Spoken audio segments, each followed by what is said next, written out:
Bonjour, bienvenue sur ma page.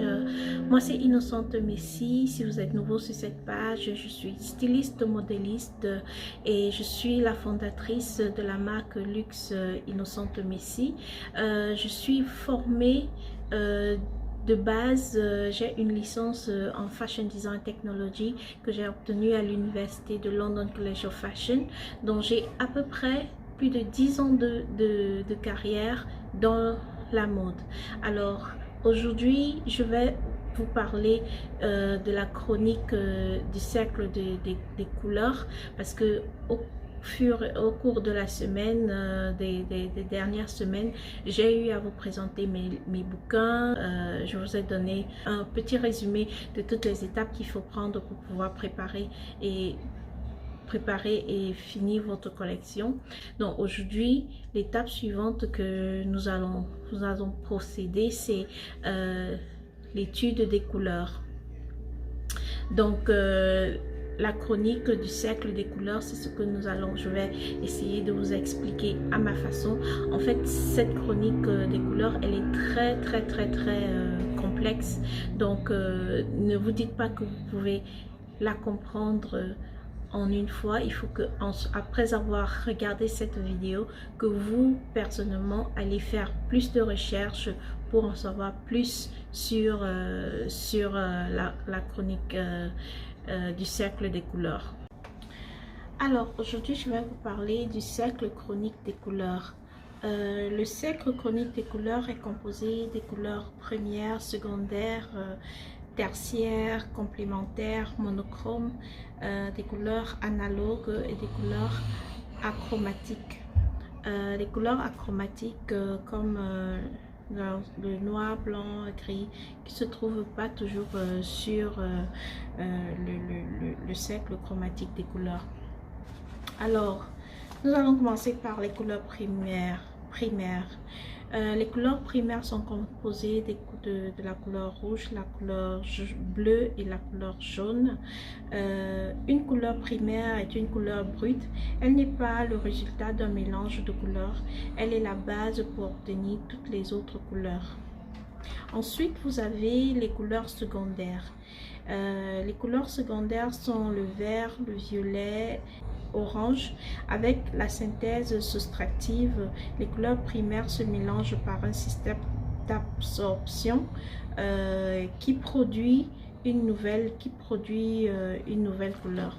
Ensuite, nous allons parler des couleurs tertiaires. Les couleurs tertiaires sont obtenues par le mélange d'une couleur primaire et d'une couleur secondaire.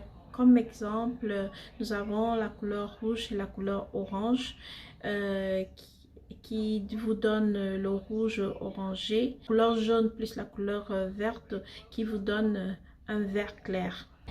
Ensuite, nous passons aux couleurs complémentaires. Chaque couleur a sa couleur complémentaire définie selon le cercle chromatique. Le vert est la couleur complémentaire du rouge, l'orange est la couleur complémentaire du bleu et le violet est la couleur complémentaire du jaune. Alors pour retrouver la couleur complémentaire, il suffit de la mélanger avec sa couleur opposée. Maintenant, nous allons passer aux couleurs monochromes. Une couleur monochrome peut présenter des variations de valeur. La couleur est unique mais varie de la couleur claire à la couleur foncée. Ensuite, vous avez les couleurs analogues. Les couleurs analogues qui se composent de couleurs primaires. Quand vous choisissez les couleurs analogues, il est conseillé de choisir du côté froid et du côté chaud. Ensuite, vous avez les couleurs achromatiques.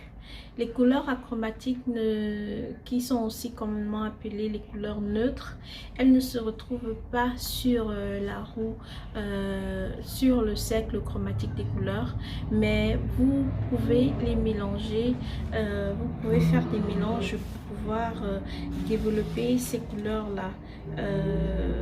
Donc voilà à peu près en général, c'est vraiment je suis vraiment pas entrée dans les détails et tout.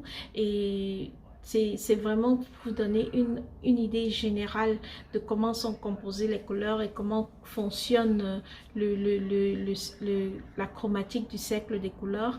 Et maintenant, c'est à vous d'aller faire vos propres recherches, faire vos propres expérimentations avec de la peinture, avec des couleurs que vous avez obtenues sur votre mood board. Si vous pensez que ces couleurs ne sont pas suffisantes, maintenant vous pouvez les développer pour pouvoir obtenir d'autres couleurs. C'est mieux, c'est bien d'avoir plusieurs couleurs, mais pour votre collection, il faut faire très attention de ne pas vous laisser emporter et d'avoir une couleur qui a un très grand nombre de couleurs. Le maximum de couleurs conseillées pour une collection, c'est un nombre d'au moins 5 couleurs. 5 couleurs, c'est le maximum. Au-delà de 5 couleurs, ça devient un peu trop. Pour avoir une collection cohérente qui ne ressemble pas à un arc-en-ciel, il faut vraiment vous limiter sur le nombre de couleurs que vous allez utiliser, et cela aussi va vous permettre d'économiser, parce que si vous avez plusieurs couleurs, ça veut dire que vous devez acheter des tissus dans chacune de ces couleurs pour pouvoir confectionner votre vêtement, et ça coûte cher. Moi particulièrement, je me limite à 3 couleurs maximum pour mes collections, et de cette manière là je me rassure, je suis convaincue que ma collection aura un look de couleurs cohérent au long de toute la collection.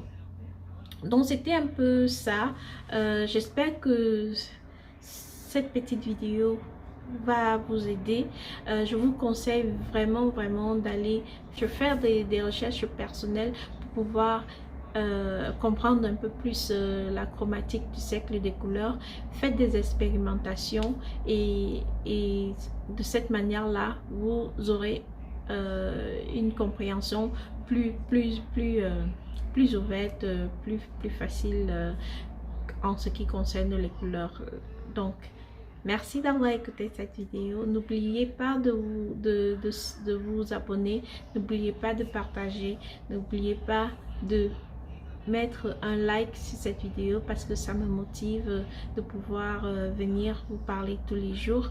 Donc merci beaucoup, et je vous souhaite un agréable week-end. Ok, au revoir.